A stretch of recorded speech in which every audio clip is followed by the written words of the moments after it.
Hey, what's good, self-direct investors? I hope you're all doing great, and I want to welcome you back to my channel. If you're new here, my name is Jordan. I'm the mind behind Make More Capital, and today we're coming at you with This Week in Cannabis News from November 14th to the 20th. Now, before we jump in, if you enjoy this video or you learn something, please just leave a like on it, as it really helps out my channel. And of course, if you want to learn how to take advantage of this generational investment opportunity, subscribe below so that you don't miss any future videos. And then there's plenty of content for you to go back, rewatch, and educate yourself with. I've tried to put all the news and facts in one place so that you can watch episodes over time to learn about the evolution of the industry, identify top companies that you keep seeing pop up, and take advantage whenever you feel ready if you wish to do so. And I have an announcement to make before we start, as this will be my last video for about a month's time, as I saw some cheap tickets and couldn't help myself. So I'm going to go to Peru for a month to backpack and check some things off my bucket list. So I'm really excited about that. I'll be back December 20th though, and I figure by Christmas Day, I'll be back in full force to come at you with another This Week in Cannabis. So look out for that. It'll be a month's time off. It's unfortunate I won't be able to make my videos, but I will still keep tabs on the situation, of course. And I think every Sunday I might just post a list of the links that I found relevant and what I would have used in my video, just so that way you can keep tabs on it. And, you know, hopefully I've set the stage. It'd be great if things can work out in our favor, and if the Dems could keep some of their campaign promises from now over the lame duck session. We'll have to wait and see. But I do believe exciting times are ahead, and so I wish you all the best from now until then, and I look forward to seeing you again on Christmas when I'm back at it, and hopefully I'll have some exciting news to report on it. So with that, Tom Engel shares that President Joe Biden will sign the Cannabis Research Bill, the first ever bill to pass through the Senate, cannabis-related, and make it to the President's desk. So pretty historic. Obviously not the bill that we want, but a step in the right direction. Although it is pretty sure still a prohibitionist bill, so there's probably a lot of the language framed in a way that might help some parties that we're not as interested in, seeing helped by this. It's again still a step in the right direction, at least good awareness for the cannabis industry, or at least for the cannabis plant, in helping normalize it. And so it's going to go to his desk and he's going to sign it, according to a White House spokesperson. And so link will be below if you wanted to read more about that. But pretty big deal, and hopefully this is just the trend into the near future, and we get more of this normalization as time goes on. And so with that, the Cannabis Times just sharing the same sort of information. In historic first, Congress passes medical cannabis research bill, and so you'll have two articles sort of on the same thing if you wanted to grab it from the description and read through it. The U.S. Senate approved bipartisan legislation that would ease restrictions on medical cannabis-related research, and obviously that is beneficial, a step in the right direction. Hopefully these more of these new studies going forward will frame cannabis in a light that looks for the medical benefits as opposed to looking for potential harms. Unlike how studies in the past have been conducted, but we'll have to wait and see. And still, step in the right direction, happy to report that. And so just wanted to share this thought from Brady Cobb as he tweeted, "Observations from a busy week in cannabis research bill passing was a huge step forward." And just for context, Brady is a lobbyist that's been working on this issue of legalizing since 2015, and he's been working on getting the Republicans on board. And so big ups to Brady for the work he's done. But just to highlight, as someone that's on the ground, his perspective is one to at least consider as opposed to some others. And the research, it will allow evidence of medical use to set up descheduling to 3, he thinks. And so again, take this with a grain of salt though, speculation still, he's probably thinking out loud. As bipartisan calls to regulate like alcohol signal reform pace is increasing and Safe Plus is teed up. And so we'd love that to be the case. Thank you, Brady, for sharing your thoughts so loud with us. And while he's been wrong in the past, it's been 18 months. And so if the Dems have just won the Senate again, would be great if they would keep some of their campaign promises. And once one domino falls, a lot of things can happen very quickly and things can change, right? And so as I've been covering, the momentum and interest is building. That is in line with what we've been seeing. And so let's just hope he's some sort of a prophet here, and some of this does come true. And so with that, John Schroyer, senior reporter at Green Market Report, just highlighting another take from an investment firm with the Biden announcement a few weeks ago, of course, with the pardons, and unfortunately didn't actually pardon anyone, but with the announcement of that would act as the plus to allow SAFE to pass. With the Biden announcement a few weeks ago, we're getting a lot more inbounds from institutional investors who are like, we want to get in before capital floods into the space. So we want to get in early before the floodgates. We're kind of in the calm before the storm. It feels like that. I don't know about you, but let me know in the comments if you agree. But this comes from Mina Mishriki of Merida Capital. And so whether time will tell whether this is the case or not, but that's exactly what we want to hear, as it signals that these institutional investors likely know something that we don't, and or they're following the same developments and see the same opportunity. And so with that one, we've also got this one from Jeremy Burke. Although federal cannabis legalization won't happen anytime soon, Congress could still approve banking reform and expungement during the lame duck session. From my understanding, the media is supposed to keep the government in check and hold them accountable, but those days are no more, as the media is now basically a passive-aggressive teenager telling us stuff that we already know. And so, while they're at least being honest, saying although federal cannabis legalization won't happen anytime soon, which is true, Congress could still do their job and pass the next best thing to make America safer, get cash off the streets, and treat the cannabis industry like anything else. And so, thank you for this Reason.com article, Jeremy Burke, for sharing it at least, titled, "Will Congress Manage to Pass Cannabis Reform During the Lame Duck Session?" It's in their damn best interest to do it, at least for the American economy, for the cannabis industry. It's like a $50 or $100 billion question, because this is the first domino in the rest of the world. And so I certainly hope that they do, but don't hold your breath. Let's hope that we are pleasantly surprised and something does come of that over from now until Christmas when I come back. But regardless, on to some state news. Arizona exceeds $1 billion in legal cannabis sales for 2022. So thank you, Marijuana Moment, for citing this from the original article with 3 months of data yet to come in. And so $1 billion already, still waiting on October, November, and December, but that is a great sign. So just going to read through this. Firstly, reported by David Abbott in the Arizona Mirror, cannabis sales continue to decline in September, but dispensary owners say it is not an unexpected phenomenon, as we typically see a peak in July and then a bit of a decline until build up again in December.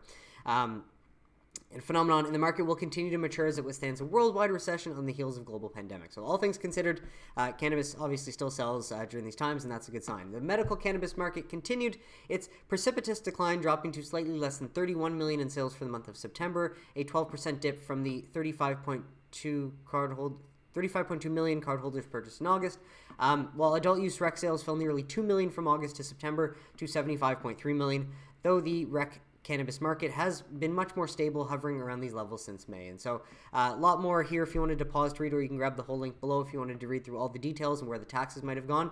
But good to see Arizona obviously celebrating the benefits of ending cannabis reform and having that new market for tax revenue and plenty of jobs. And so this one is an older one from November 4th, but did want to share it as it does highlight and recap sort of all the markets as of September.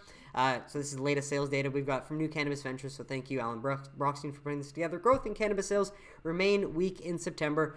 And again, difficult circumstances for all industries across the globe, but cannabis industry is obviously feeling it too, as the sales decreased 2.2% in September compared to August, according to cannabis data from BDSA. So take in mind that all this data does come from one source, and while some other sources of data might have different outcomes, best that we're working with. Looking at per day basis, sales increased 1% month over month.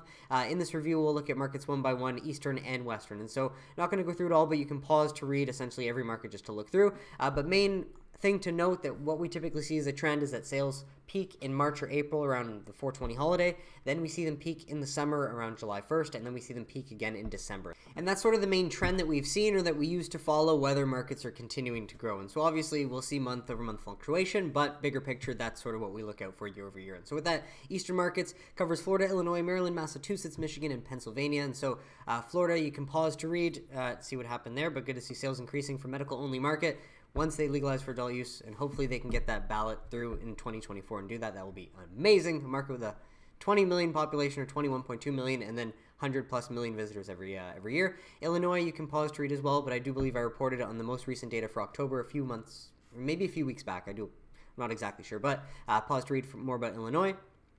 Maryland, medical only market, but they did just vote on the ballot to legalize. They will not be up and running as quickly as Missouri, who aims to be up and running by February. They're taking a more social equity approach, which sucks, much like New Jersey, New York, and others on the East Coast, but hopefully it doesn't take them too long to get their adult use market up and running. So this is Maryland, though. Medical only, struggling without the adult use growth, of course, so you can pause to read. Massachusetts, you can pause to read as well. And then Michigan, you can pause to read. And so while Michigan did see an increase from August to September, which is surprising, they did see a big decline from September to October, which I did report, I think, in my last week's video, or my video from this earlier this week.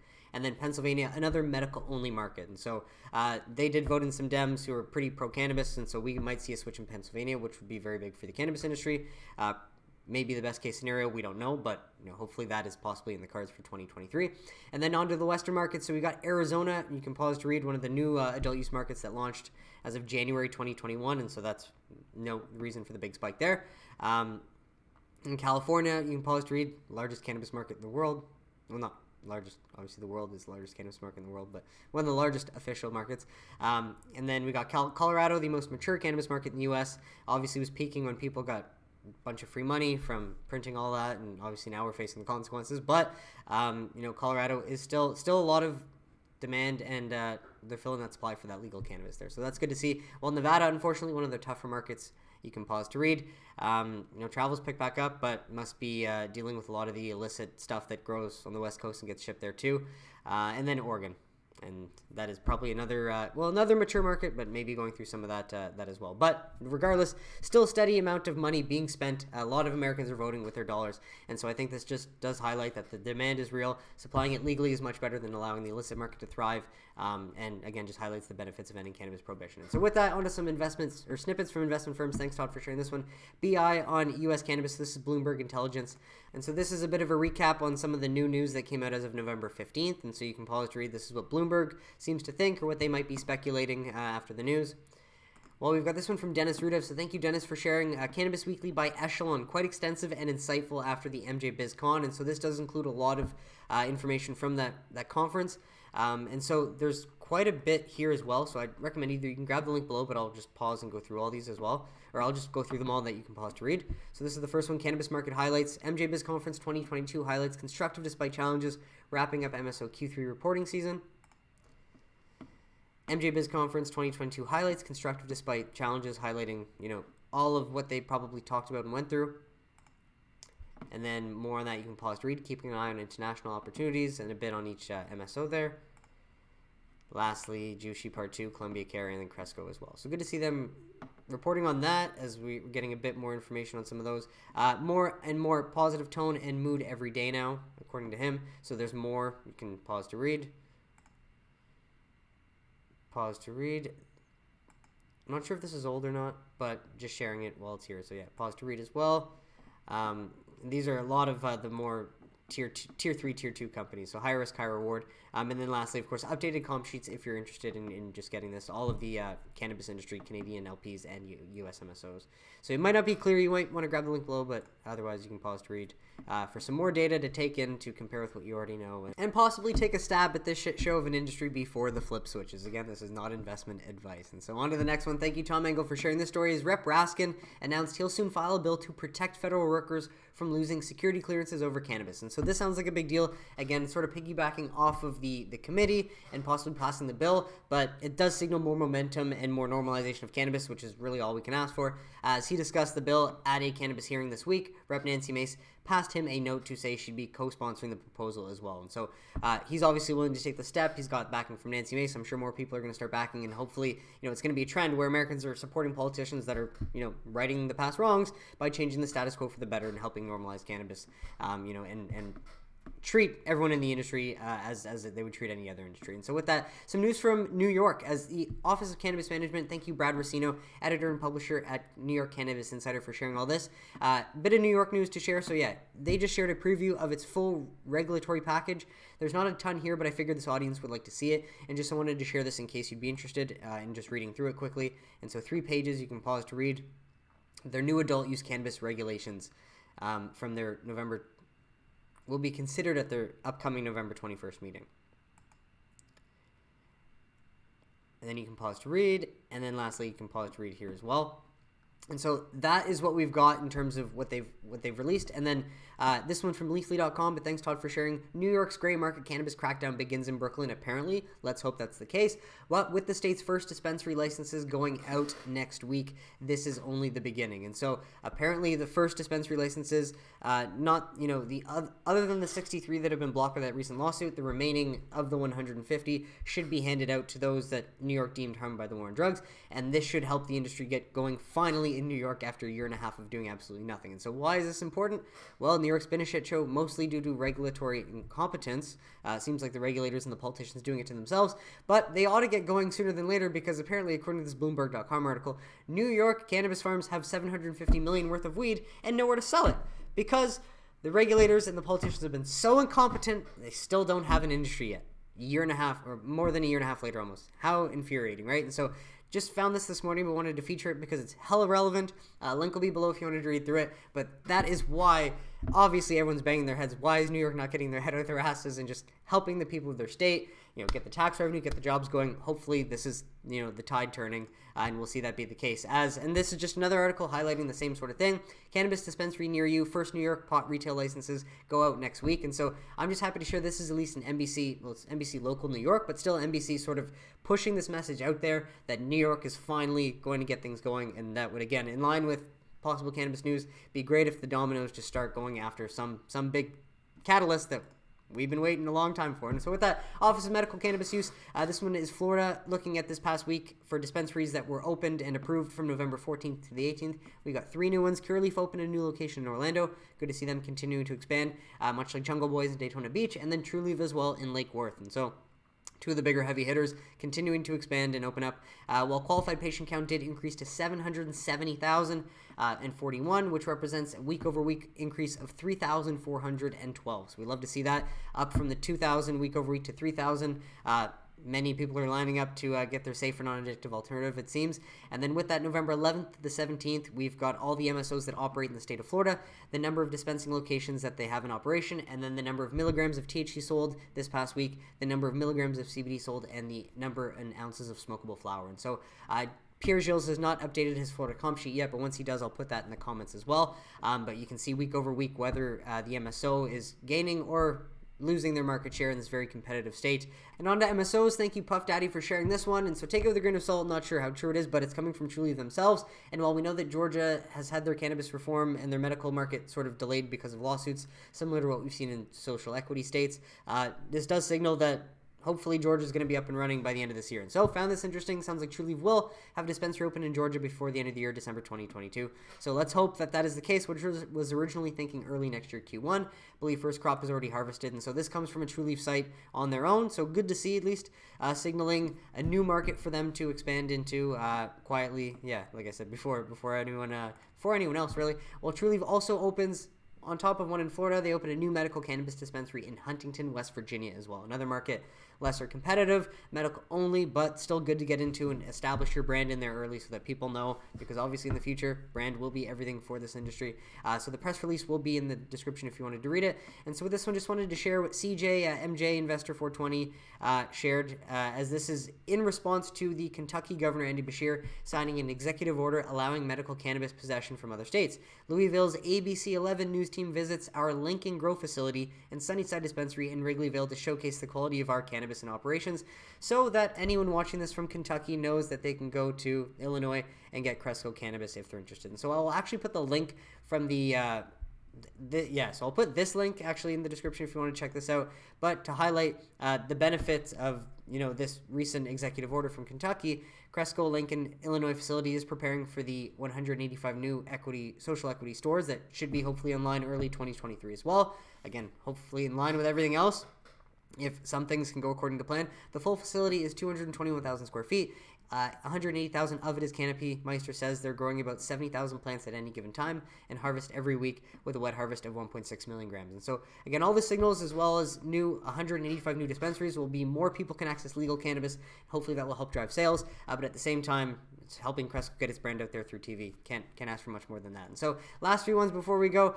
Graham Farrar, thank you for sharing these, and not trying to speculate and know what they mean, but obviously it seems like people taking this sort of action can lead to a big sort of change overnight that we weren't expecting. As Oregon Cannabis Company files federal lawsuit against state over unconstitutional cannabis export ban. And so more on this below. I don't know a whole lot yet, but again, this could just lead to a precedent with some sort of unconstitutional ruling, and not saying that it will, but seems to be what they might be going after here. And the more pressure that we have on courts to make a decision, obviously comes from more lawsuits that can be filed. But at the same time, New Jersey Cannabis Interstate Commerce Bill introduced by New Jersey Senate President as well. So this is a Senate President pushing for interstate commerce. This is a lawsuit saying that not being able to sell your commerce and not being able to exercise interstate commerce is essentially unconstitutional. Don't know what these can lead to, but just wanted to share these two each as pressure is mounting, and I do believe that something is going to change in the near future. And so with that, lastly, just wanted to share this updated or this new video from the chart guys highlighting the recent cannabis stocks buzz. And so I have not watched this yet, but I do like what the content Dan puts out, and I do think it's informative, and every fundamental investor or any long-term investor should still watch this just to pick his brain as someone who's been a successful trader and someone that's watched this industry over time as it's developed. But it's 49 minutes long, and it does seem to cover all the recent headlines, and this is his take. So you can get my take, you can get his take, and get a balanced, not a completely balanced, but a more balanced view along with others' takes of what could end up happening over the next little while. And so that is it, though, for today's episode, folks. I want to thank you so much for tuning in. I really hope you got some value out of it. What did you think of the stories mentioned? Let me know in the comments if you have any questions or suggestions, and I'll be happy to address them. But besides that, if you enjoyed this video and you learned something, please just leave a like on it. Subscribe below if you don't want to miss any future videos. Well, I won't see you on Wednesday, unfortunately. I will see you on Christmas Day, where I will pick up right where I left off. So until then, take care, everybody. I wish you all the best, and have a great weekend.